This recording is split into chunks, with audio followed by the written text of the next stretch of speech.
This is The Secrets of Mastery, a series of conversations with artisans about what it takes to master their craft and what their journey has taught them. I'm Pauline Bartoloni, and this is a production of Craftsmanship Magazine, a multimedia publication about artisans and innovators who are creating a world built to last. This week, we're talking about letterpress printing.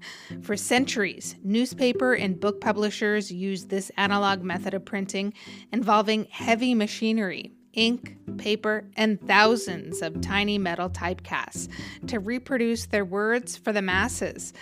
Though it's largely been replaced in commercial printing by cheaper, faster methods, there's a tactile, handmade quality to letterpress that makes the digital word feel merely two-dimensional.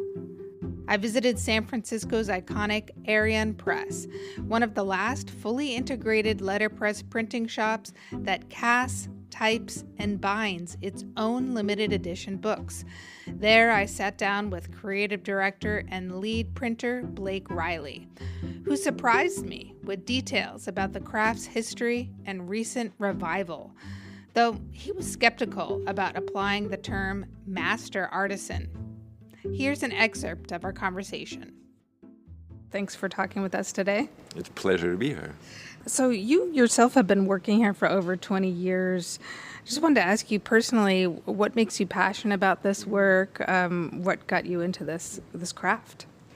Well, of the 10 people who work in production here, we all have these wildly divergent backgrounds, but the one thread that connects us is a passion for the book. So ultimately, it kind of comes back to an interest in and belief in the book form as a artistic medium. What keeps it interesting is that form is infinitely elastic. There are so many ways to kind of approach kind of the notion of a book and what it can communicate that you never get bored. I want to get a little bit more about history. I'm wondering if you could share the history of letterpress printing. My understanding was that it got its start in 15th century Germany. Well, what happened in the 15th century which is the story that most often gets shared, that Johann Gutenberg invented the printing press. It's not entirely true. What he did really was figure out how to put movable type into a production environment. And from that moment, it became then possible to print the Bible. But centuries earlier in Asia, not only was paper originally invented, but the notion of printing from characters of individual type, which were typically wood blocks then, in Korea and in China existed. So there was a kind of a gap before Gutenberg came along and kind of automated the process to the point that it could disseminate quickly, which it did in Europe within decades. There were, printing houses that were popping up. So going from Gutenberg's contribution to printing on, how did the technology change after that to today? Well, really, it's kind of a series of refinements, but, they got so much right so quickly that it really gives you an appreciation for how genius the technology is. It was not meant to be disposable, but there were obviously, additions that could be made to smooth the process and speed the process.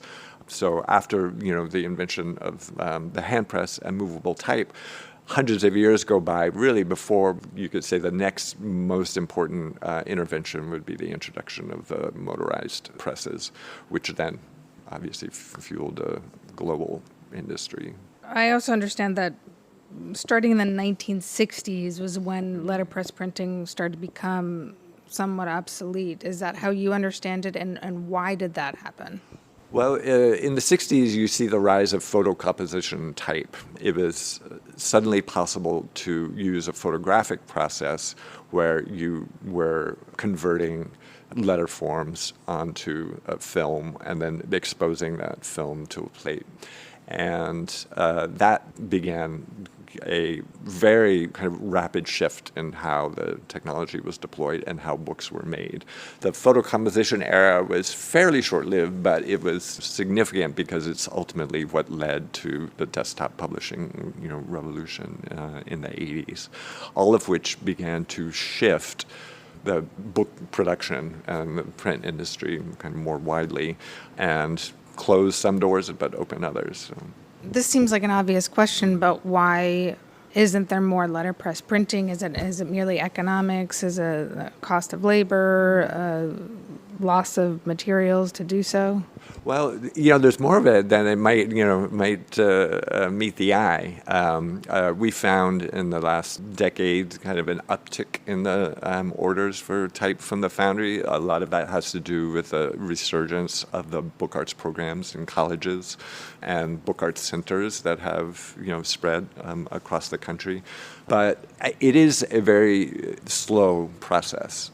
Paper is very expensive, and labor is expensive, so those are probably the two primary hurdles. But we are kind of constantly encouraged by seeing how many people are, drawn to this work, and some of it is certainly, in reaction to kind of the digital, what would you call it, mania, obsession, that society is going through. I think part of it you can attribute really as a backlash to that. But part of it is that it really is the only way to kind of achieve the look and feel. So there is something kind of perfect about it that continues to draw people. I wanted to talk to you a little bit about the actual labor of letterpress printing, and as a craftsperson, what is that like for you? Is it very physical or more laborious than other kinds of printing? I joke with people that our job is really mostly about moving piles, and we pick that piece of pile of paper from there and move it there, and it has to go back. The physical aspect is kind of fundamental to kind of what we do. And I suppose, another one of those kind of hidden components that makes the books look different than, a commercial book. Since everything in our world has a very hard edge, is actually, a physical object, every piece of type essentially is touched and put into place, and it's secured there.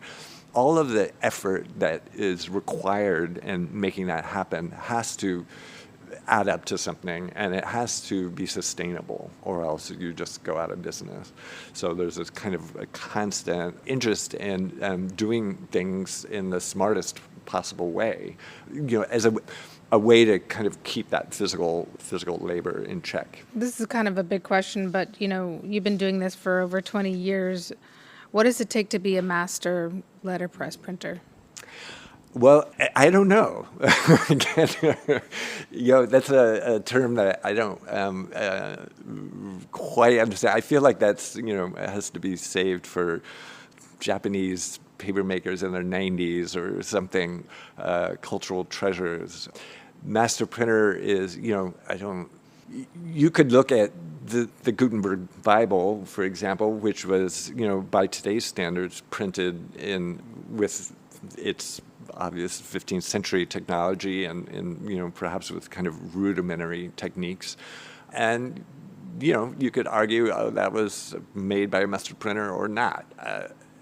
I'm not quite sure what that serves us, when you're looking at the artifact. Certainly there are kind of levels of technique and just kind of, levels of experience that help inform how much ink is too much ink to run on a press, or all kinds of those kind of incremental decisions.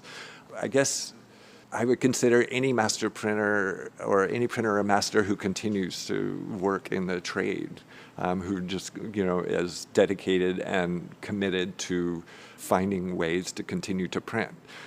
All of those contributions are great. And, you can look at a zine and for all of its kind of lo-fi artistry, regardless of kind of the machine that it was printed on and determine that was the work of a master printer.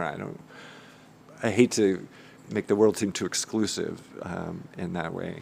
Are there ever samples of letterpress printed books or art where you're like, oh, they didn't do that right? I mean, are there certain secrets to like quality printing? Sure, but I suppose it also depends on kind of what your goal is. So ultimately, the thing that attracts my eye is kind of looking at the big picture, kind of how all of the parts come together, all of those decisions of material and type and technique and format, and how successful is that expression in a holistic way.